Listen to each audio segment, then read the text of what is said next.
Y estamos aquí como cada jueves en nuestra revista informativa Hola Mundo en Radio Medio Mundo 91.5 con Marcelito Villamarín.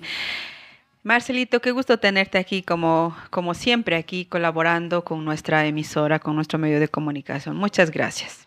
Igualmente para mí es una satisfacción estar aquí compartiendo algunas ideas, algunas inquietudes, de lo cual obtendremos mucho beneficio. Así que muchas gracias por la invitación, Amanda. Marcelito, hoy en esta mañana nosotros hemos estado un poco discutiendo, reflexionando y debatiendo en torno a cómo la humanidad llega a entender la importancia de reconocer los derechos humanos. Y a propósito de toda esta coyuntura política que los candidatos del conservadurismo, de la ultraderecha, están hablando de que algunos derechos que por muchos años se conquistaron no deberían existir o no es responsabilidad de un gobierno o un Estado. ¿Cómo nosotros quisiéramos entender cómo la humanidad ha evolucionado para que nosotros podamos ser sujetos de derechos en el transcurso de la historia de la humanidad? Gracias, Amandita. Es una cosa curiosa, ¿no? Pero a lo largo de la humanidad siempre se ha dado una situación extraña, diría yo, ¿no? Antes de la Revolución Francesa, antes del surgimiento de la modernidad, época que ocurre en los siglos XV, XVI aproximadamente, y la Revolución Francesa ya en el siglo XVIII, antes de eso, en definitiva, no había la posibilidad, siquiera la idea de que los seres humanos tengan derechos, porque lo único que había eran privilegios, no existían derechos. Y los privilegios naturalmente estaban en beneficio de los sectores, de determinados sectores minoritarios. Hablemos antes de la modernidad, digamos, quienes constituían el sector social que tenía privilegios y que por lo tanto era el único que podría decirse que hacía uso de derechos. Eran los nobles, los reyes, el clero, el alto clero, etcétera, etcétera. Es decir, aquel sector minoritario de la sociedad que tenía el control de la producción y el control de toda la sociedad. No había Estado tampoco, lo que habían eran reinos de propiedad prácticamente de los monarcas, de la corona. En fin, entonces el 80-90% de la población no tenían derechos. Y no solo que no tenían derechos, en realidad no eran considerados como seres humanos. Como sujetos, como personas. Sujetos, efectivamente, como personas. Pero digo yo más todavía como seres humanos porque recordarán en el colegio alguna vez, habrán escuchado, por ejemplo, había un famoso filósofo del cual realmente nosotros provenimos prácticamente desde el punto de vista intelectual, Aristóteles, que es el creador, el padre de la filosofía occidental. Aristóteles decía que existen tres clases de seres humanos. Los seres racionales que tienen su propia voz y que pueden hablar por sí mismos. Las mujeres y los niños que no pueden hablar por sí mismos y que tienen la voz prestada, y que el hombre es el que tiene que prestar la voz. O sea, el hombre en definitiva viene a ser el ciudadano libre. No hay ciudadanas libres allá, ni libres. Sí hay esclavas, pero no hay ciudadanas libres, ¿ya? Y el tercer lugar decía, bueno, esta tienen prestada la voz, ¿no? Y en tercer lugar, decía Aristóteles, están los que no tienen voz, ni propia ni prestada. Los esclavos. Que son los esclavos y que están al mismo nivel que los animales. Y eso hace miles de años. Hace 3.000 años más o menos y 2.300 años. Y claro, él decía, los esclavos tienen la voz, no solo que no, son animales parlantes, como hablan, entonces, pero no tienen razón, son animales parlantes. Mira, desde allí digamos, los griegos fueron de la cultura, Más una de las avanzada. culturas más avanzadas, pero indudablemente estaba marcada por un sello de clase, por unas condiciones materiales absolutamente claras, ¿no es cierto? Era una época en la cual dominaban los hombres libres, que eran una minoría. El 10% de la población en Atenas eran los hombres libres y el 90% eran esclavos, mujeres, niños, etcétera, ¿ya? Entonces la democracia en Atenas era un derecho que tenían solamente los hombres libres, ¿ya? No vamos a hacer el recuento de toda Sí, la de toda historia la de la historia. humanidad, pero es solamente para tener una referencia de Ujú. cómo es que antiguamente no había ningún reconocimiento del ser, del hombre y la Del ser mujer, humano. de la persona como ser humano, Ujú. y por lo tanto no estaba sujeto a derechos, no se conocían los derechos. O sea, estos avances de que se reconozcan los derechos humanos, de que se garanticen los derechos humanos, de que hablemos de los derechos humanos es reciente. Claro, claro, porque en realidad, sin irnos muy lejos en el campo de la filosofía, Descartes al inicio de la modernidad, en 1610 por ahí más o menos, emitió una frase lapidaria que hasta ahora todo el mundo dice, recuerda y dice, eh, yo, en definitiva, um, pienso, Luego luego existo. existo, ¿ya? Solamente porque existo, entonces es que pienso, o porque pienso más bien al revés, es que existo. Ujú. Y ese reconocimiento de la identificación entre el pensar y el ser conlleva a que haya un reconocimiento de la subjetividad, o sea, del sujeto como tal. Y en último término, ya con otras, porque esto es en griego, ¿no es cierto? Con otras traducciones en latín, etcétera, como persona. La persona realmente nace recién con la modernidad.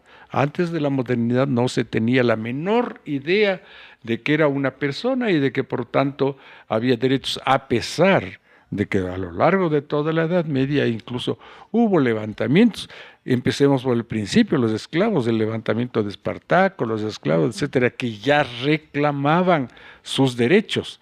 No estaba puesto en el papel, no estaba legitimado Ni los siquiera habían derechos. los estados, ¿no? Los No territorios. habían estados, había el Imperio Romano, etcétera, etcétera. Hasta muy entrada a la edad moderna, prácticamente siguen existiendo los imperios, ¿no?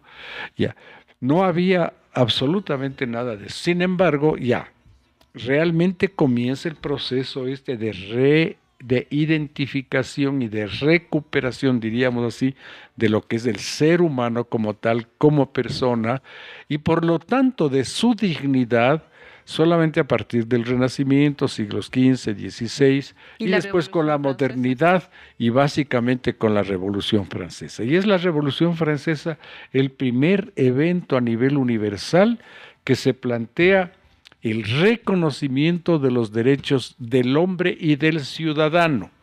Para Ujú. entonces ya el Estado prácticamente ha comenzado a nacer, porque antes no había Estado, había solamente los feudos dentro de los reinos y las monarquías. Dentro del el Estado, en definitiva, que comienza a nacer, se constituye el ser humano pues como sujeto de los derechos, no solamente también de derechos, sino sujeto de derechos y obligaciones. Es decir, se reconoce al ser humano como responsable. Eso en Europa. ¿Y acá cómo ocurre en las repúblicas? Porque somos unas repúblicas nuevas, somos naciones nuevas Claro. acá en América Latina. Bueno, digamos que más o menos en el, digamos, es otra la filosofía Ujú, andina. ujú, Es otra la filosofía ancestral, donde no ujú, hay el concepto de humano, de derecho, etcétera, porque es una caracterización de comunitaria la que ujú. tienen, y algún rato podríamos Sí, conversar sobre podríamos eso, ¿no? conversar, sí, Porque sería es otra genial. cosa diferente. Nosotros nos mantenemos dentro de la línea occidental, Ujú, que es lo que justamente, ¿por qué eso? Porque es el pensamiento occidental que desemboca en la Revolución Francesa y la Declaración de los Derechos Humanos la que constituye la base y el antecedente de la formación de los estados nacionales, en Claro, el y el caso nuestro está de así América también, Latina. ¿no? Con esa visión occidental. Occidental, claro, en 1830 en Ujú, definitiva se constituye el Estado ecuatoriano con la visión del liberalismo que ujú, nace en Europa en esta época con la ujú. enciclopedia alrededor de 1830 que se forma el Estado ecuatoriano. Y solamente a partir de entonces podemos hablar nosotros de que hay una, digamos, un reconocimiento también de los derechos humanos, en definitiva. Entonces, decíamos que este reconocimiento que históricamente se ha venido dando desemboca además a nivel universal. Creo que en 1948 la Asamblea de las Naciones Ujú, Unidas, ujú. que se establece también la Declaración Universal De los de los derechos Derechos humanos. Humanos, ¿ya? Bueno, ahí se reconoce en detalle todos los derechos que le competen. Entonces hemos entrado ya en plena modernidad, ¿no? Esto entonces resulta muy importante tener en consideración porque establece una relación entre lo realmente, el reconocimiento que ha venido dándose a través de la historia sobre lo que le corresponde en definitiva al ser humano por el mero hecho de ser tal. Tenemos derecho a la vida fundamentalmente, derecho a la vivienda, derecho a la alimentación, es decir, toda una serie de derechos que tienen que ver con la reproducción de la vida material, por un lado, Ujú. pero por otro lado también una serie de derechos que tienen que ver con la reproducción de la vida espiritual, derecho a tener una cultura, la libertad de expresión, etcétera. Todo el conjunto de derechos que hoy conocemos en la actualidad, en definitiva, son producto de esa ruptura con las épocas anteriores que da paso a la modernidad. Solamente con la modernidad y la modernidad europea occidental, naturalmente, es la que se viene a consolidar esta concepción acerca de los derechos humanos. ¿Y cómo funciona en una nación el reconocimiento de estos derechos? ¿Quién los debe Exacto. promocionar? ¿Quién los debe garantizar? A eso íbamos, Ujú, ¿no? Los derechos humanos en definitiva son propios de los seres humanos, pero tiene que haber alguien que garantice el cumplimiento ujú, de sus derechos y ese alguien es el Estado. ujú. Decíamos que antiguamente no existía Estado y existía simplemente un tipo de organización social de facto, y eran Ujú. los privilegiados reyes, príncipes, etcétera, quienes eran únicos usufructarios de los derechos. Por lo tanto, ellos eran los que imponían y decían qué es derecho y qué es no, quién tiene derecho a una cosa y a otra no. Por eso es que justamente con la Declaración de los Derechos Humanos se da concomitantemente el progresivo surgimiento del Estado republicano, ya no monárquico. Bueno, hay una larga historia en eso, ¿no? De Pero los estados-nación, ¿no? el Estado-nación, el Estado republicano que se da en esas épocas, Mm. que es en definitiva el garante de los derechos humanos. No, no, la sociedad representada por el Estado debe constituirse como el garante de los derechos humanos. Por eso el Estado, decía Max Weber, es el propietario, en definitiva, de la fuerza, el que tiene la fuerza coercitiva para hacer cumplir la ley y los derechos humanos que se expresan justamente a través de la ley. Existen derechos fundamentales, básicos, y la ley viene, como quien dice, a establecer con las características precisas del ejercicio de esos derechos en tales y tales circunstancias. Pero en la vida práctica, ya en la vida pragmática, sabemos que ya con estos avances que se hizo, que nosotros como los seres humanos tenemos derechos, que somos ciudadanos, que tenemos una identidad, una ciudadanía en un estado, en una nación. Al final, no es que se consolidan esos derechos, no es que se garantizan esos derechos, Exacto. porque a pesar de que la ley diga tienes derecho a la alimentación, la educación, todavía no hay esas garantías que puedan prácticamente decir, nosotros somos seres humanos con total derecho. ¿Qué Estado o nación puede ser el que garantice un tipo de derechos que ya están consignados en la ley y en la Constitución? En principio es el Estado en general el que debe garantizar el cumplimiento de los derechos. Ahora lo que pasa es ¿Quién que gobierna? el problema es a qué intereses representa Ujú, el Estado, y no solamente el gobierno, sino también el Estado. ujú, Dependiendo entonces de dichos intereses, el Estado puede promover tal tipo de leyes o no. ujú. El Estado, dependiendo de cómo se vayan dando las fuerzas políticas en la disputa de poder, entonces en el Estado tendrá preeminencia los sectores que no les interesa en definitiva el cumplimiento de los derechos humanos, porque están en contra de la acumulación de capital, que es lo que buscan.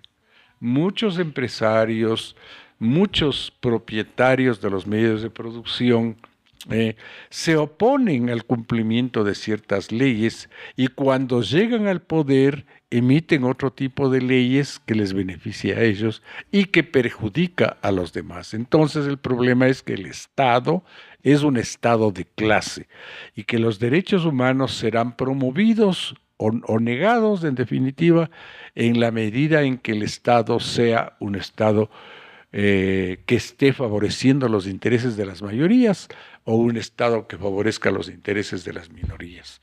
Depende fundamentalmente de eso. Por eso es que los trabajadores, los sectores populares, etcétera, tienen que durante toda la historia se han caracterizado justamente por su Por lucha lucha. en defensa de sus derechos, porque muchas veces los derechos han sido conculcados por el Estado en función de los intereses de quienes están en el poder. Quienes están en el poder son los que determinan por último, a qué derechos permiten o qué derechos no permiten. Por eso es lo que buscamos, un Estado democrático amplio, soberano, un Estado en el cual realmente participen la voz de todos lo más democráticamente posible la voz de todos los ciudadanos, ¿no? Incluyendo las voces de aquellos que no quieren en definitiva el Estado de Derecho. ¿Y crees? Tienen derecho, pero Ujú. claro, entonces ahí viene un poco la pugna, eh, la lucha ideológica, esa batalla de ideas en definitiva que tiene que establecerse en toda sociedad democrática. Pero el punto fundamental es ese, promover la formación de un Estado que represente y que defienda los derechos humanos. Y hay como ¿crees que al final hay como una utopía de poder conseguir aquellos derechos? Porque no es que todos, si bien en la ley dice que todos tenemos derechos, en la En la Declaración de práctica. las Naciones Unidas sí tenemos derechos, pero ya los que dirigen los estados, los que gobiernan, los que administran el estado, hace totalmente todo lo contrario de lo que determinan estas leyes, estas normativas nacionales e internacionales. Claro, evidentemente, por eso es que hay una pugna permanente, la sociedad está en permanente conflicto, porque está en conflicto los intereses de unos y los intereses de la mayoría. Está en conflicto los privilegios de unos pocos con los derechos de la mayoría, que no se cumplen generalmente por parte del Estado. Y entonces, en la medida en que vayamos logrando establecer gobiernos de carácter democrático que respetan los derechos humanos, en esa medida iremos avanzando progresivamente. Pero claro, si tenemos gobiernos como el de Lenín Moreno, como el de Lazo, etcétera, y peor ahora si eventualmente nos viniera Daniel Noboa, son gobiernos de privilegiados, son gobiernos de la gente privilegiada, por lo tanto, harán todo, impulsarán todo tipo de leyes que permita favorecer a los sectores privilegiados y eliminarán o pondrán trabas, obstáculos a todas aquellas leyes que vayan en beneficio de los sectores populares, de la mayor parte de la población. ¿Qué es lo que estaba pasando últimamente también con el tema por ejemplo, el controvertido tema del 5% a los impuestos a la salida de capitales, ¿no? Es una cosa que le interesa al Estado obtener recursos, pero que no les interesa a los dueños del capital. De tal manera que hay esa pugna permanente, privilegio versus derecho. Unos privilegiados frente a quienes tienen derecho, que no, a quienes no se les quiere reconocer sus derechos. Y los que no se les quiere reconocer sus derechos votan o eligen este tipo de grupos de poder que prácticamente, como tú dices, han sido históricamente, son grupos que siempre han estado defendiendo sus privilegios, defendiendo sus intereses económicos de la banca, de las finanzas, del sistema capitalista, o sea, de estos sistemas, ¿no? que tratan de administrar el Estado, pero para sus beneficios. Esa es justamente la paradoja, ¿no? La mayor parte de la población que se da cuenta claramente de que no tiene derecho al trabajo, no tiene derecho a la vivienda, no tiene derecho a la salud, etcétera, etcétera, a la educación, es decir, que sus derechos están realmente conculcados por un gobierno de un banquero.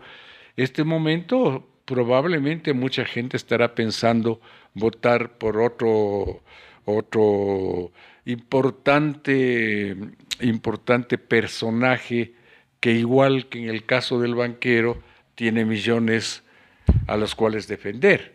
Entonces, es un fenómeno bien, yo no me atrevería, digamos, a hacer interpretaciones porque no tengo los instrumentos científicos adecuados, pero desde la perspectiva de la psicología de masas, social, por ejemplo, de la psicología social, habría que ver cuál es ese fenómeno medio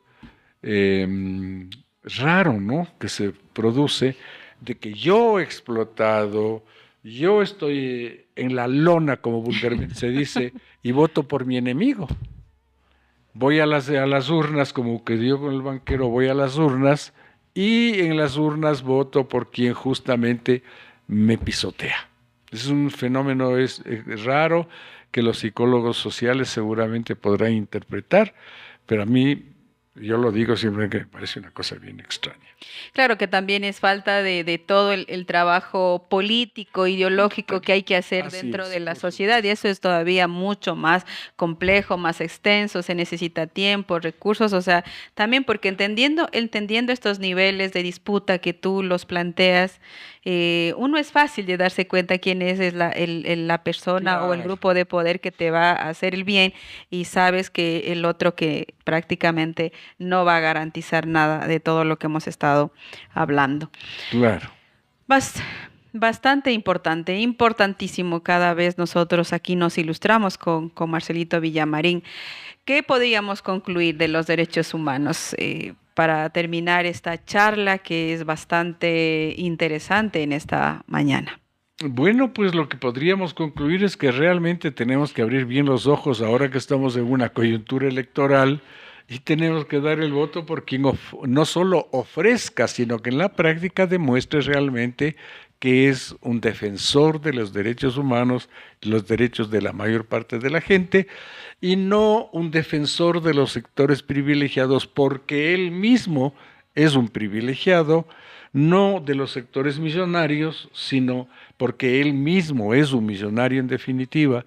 Entonces hay una contraposición ahí que es necesario que la gente dilucide, piense, medite profundamente a fin de que pueda dar un voto responsable, no por sus verdugos, sino por sus amigos.